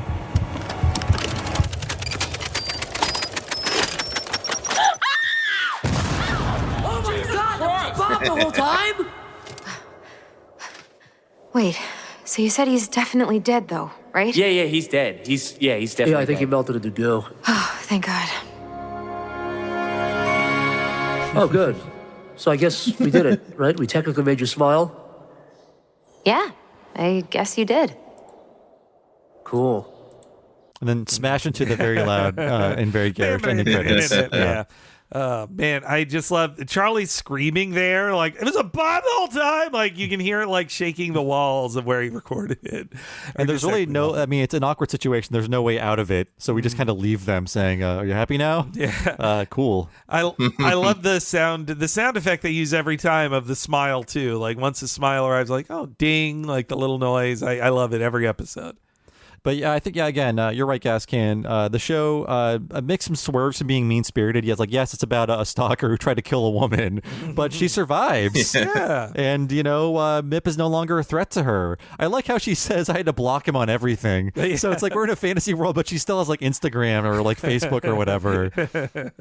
She said she moved twice, so presumably she moved, to a different castle? Did she take the castle with her? Yes, yeah. I like that she's technically a princess, but doesn't have much castle or princessy things other than just how she dresses. And yeah, I love the design on her too, and that the voice actress is somebody they use. She was also the woman that he thought was Shrimpina in the other episode they had a crush on. She's good as regular girl voice. The Erica Lindbeck, I looked her up. She's a lot of games and anime. I thought so. That name did sound familiar. Yes, yeah. She's in Hell of a Boss, isn't she? The werewolf girl in that? I think so, yeah. Her first thing that I recognized her credits from was she's the Black Cat in the Sony Spider-Man video game, the recent one, which she has a perfect Black Cat cool girl voice, yeah. But I love how Pim just walks up with his little box, and again, he's just in his underwear this whole time, so a weird little pink guy in his underwear handing you a wooden box. His underwear self-repaired. Yes, really. Yeah, fortunately. And presumably if it wasn't for his honesty, she wouldn't have been distracted enough to be careful with the box and throw it out the window. That's true, yeah. If he hadn't said it was from Mip, then that was Mip's plan. He said, you can tell her it was from you, but Pim's goodness of wanting Mip to get the credit, that saved their lives. If he hadn't been so good and wanted to give Mip the proper credit for the delivery of the bomb, then they would have all died. The timing is really good on the gag of her noticing it's a bomb and throwing it out, because I've seen this 3 times before, and as soon as she opens the box, she sees the timer at 5 seconds, and I'm thinking I know how this ends, but how does she get it out of the castle in time? But she does. It's very well timed out. I mean, the show's very good about very quick, snappy actions and scenes. Oh yeah, God, it's so quick and snappy. I just love cool. It's yep. Cool. Just wind whistling and it ends. Yep. Yeah. Once again, the esotericness of what they're referencing. The bomb is the Ted Kaczynski bomb, almost exactly. The only thing it doesn't have is the cardboard on the side with the nails and the grooves of the cardboard. Oh yeah, he was a fan of shrapnel, right? That's right. Yeah. Yeah.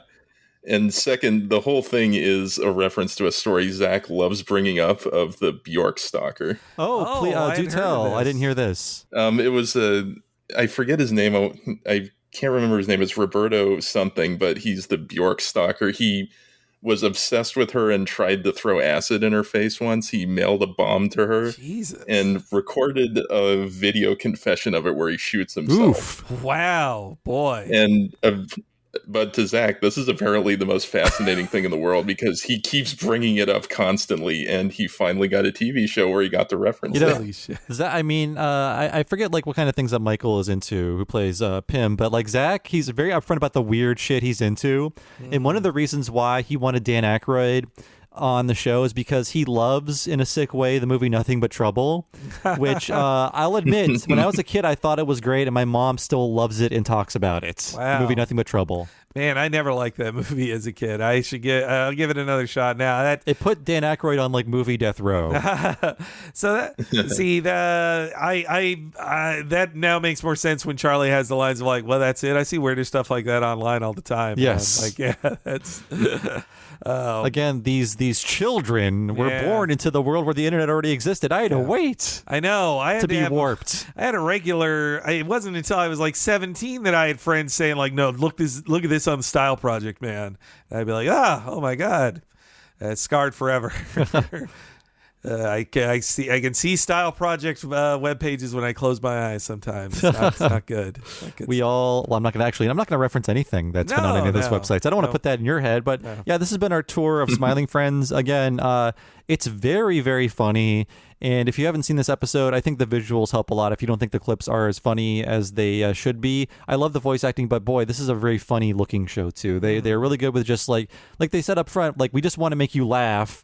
and we love putting just very fun drawings and animations in our shows. And this show is always like visually surprising, like with this Mip character like pulled out of a different animation style and time even.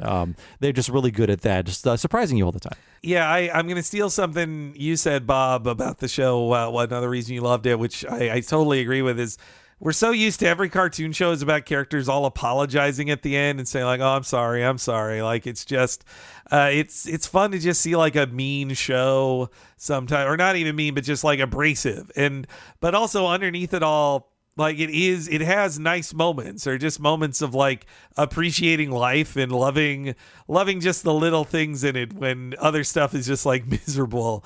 And I'm so used to all these like, the BoJack Horseman type shows that have to be more direct about like mental illness or therapy or whatever, that in this show it's just like, maybe if you just put down a video game for just a minute and just didn't look at your screen for just a little bit. Delete the DoorDash app. Yeah, if you just did that. And that sometimes, though, if you're told that, then Satan's just going to go like, fuck you, man. Put down the vape pen, too. Though I guess, for Desmond and Satan, they learn that you stop feeling bad if you just really invest yourself heavily in work. Just find a job that makes you happy again. I did it. Yeah, we did it too, yes. Yeah. All thanks to you, Professor Gascan. Any final thoughts on this one? Well, you guys did it, but well, like I said, this was going to be my last one, and I'm glad I could have ended it on such a high note. And I figured we deserved something that just cracked this the fuck up and was just a new phenomenon. Oh yeah, it was so much fun. Yes, thank you. Yeah, this, I guess this is our Blibbly killing business too. Yeah, we appreciate you picking such a new thing. We always are looking backwards that to be pushed it. And also, I only watched this because people slightly younger than me were sharing cool clips on Twitter. Somebody slightly younger than me picking this so we do it as a podcast, I think is great. Full circle on watching Smiling Friends. And I'm sad to see Gascan go because A, really great picks all around, but B, someone will join the tier and make us do undergrads or drawn together. Yeah. There will be a tense negotiation process, I promise you, if that ever happens. We will do our best to talk you down from this. I almost picked undergrads just to see what you would do. I would delete the Patreon and work at like Wendy's, I think. Thank you, Gascan, for not picking a joke one. Yes. Anything you want to promote or plug before you go? I'm just glad I brought in some fun little topics that you may or may not have otherwise discussed. Well, Gascan, your voice is also, I'm going to miss it on your episodes because, yes, I think, give another shot to that Twitch stream or whatever you dream because your voice should be shared with the world. Oh, thank you. So thanks again to Professor Gascan for being on the show and being a great supporter. If you want to be cool like Gascan, please head on over to patreon.com/TalkingSimpsons. Sign up at the $5 level. You get access to all these episodes 1 week ahead of time and ad-free, and also access to our extensive back catalog of miniseries episodes, full-length episodes over 100 to date about things like Futurama, King of the Hill, The Critic, Mission Hill, and Batman the Animated Series. And this also gets you access to our monthly regular podcast about Talking Futurama and Talking of the Hill. Those are our regular Patreon exclusive podcasts, and it's only behind the $5 paywall, only at patreon.com/TalkingSimpsons, and there is a $10 level as well. Sign up for that, get access to all the $5 stuff, of course, but also access to one extremely long podcast once a month, only for patrons of that level or higher. And what is that, Henry? Bob is talking about the What? A Cartoon Movie podcast, where we talk about an animated feature film super duper in depth, just like we do The Simpsons or the TV shows on here. Last month, we talked about another Disney Renaissance classic. The month before that, we did The Little Mermaid. Before that, we did 2 of our longest podcasts ever. 6 hours on Toy Story 3, 6.5 hours on Who Framed Roger Rabbit. A ton of amazing podcasts there you can hear us talk about. If you loved hearing us talk about Smiling Friends this way, I bet you'll enjoy our one about the Beavis and Butthead Do America movie, for instance. Another fun, wacky animated series movie. So please, check out the over 3 years worth of What a Cartoon movies at your fingertips if you go to patreon.com/TalkingSimpsons. So as for me, I've been one of your hosts, Bob Mackey. You can find me on Twitter as Bob Servo. I have another podcast, by the way, that is Retronauts, a classic gaming podcast about old video games. Find that wherever you find podcasts, or go to patreon.com/Retronauts. Sign up there for 2 full-length bonus episodes every month. And Henry, how about you? You can follow me on Twitter at HENEREYG. I'm always tweeting up a storm there and sharing funny stuff. And if you're following the both of us on Twitter, please follow the official Twitter account of this podcast, which is at TalkSimpsonsPod. If you follow at TalkSimpsonsPod on Twitter, you stay up to date when there is new podcasts coming out, when there's new stuff on the Patreon, when we're doing anything out in the real world, you stay up to date. And as always, if you want an easy-to-explore list of all of our previously released free podcasts, check it out at TalkingSimpsonsPodcast.com. Thanks so much for joining us, folks. We'll see you again next time for an extended free preview of our next episode of What a Cartoon Movie, and we'll see you then.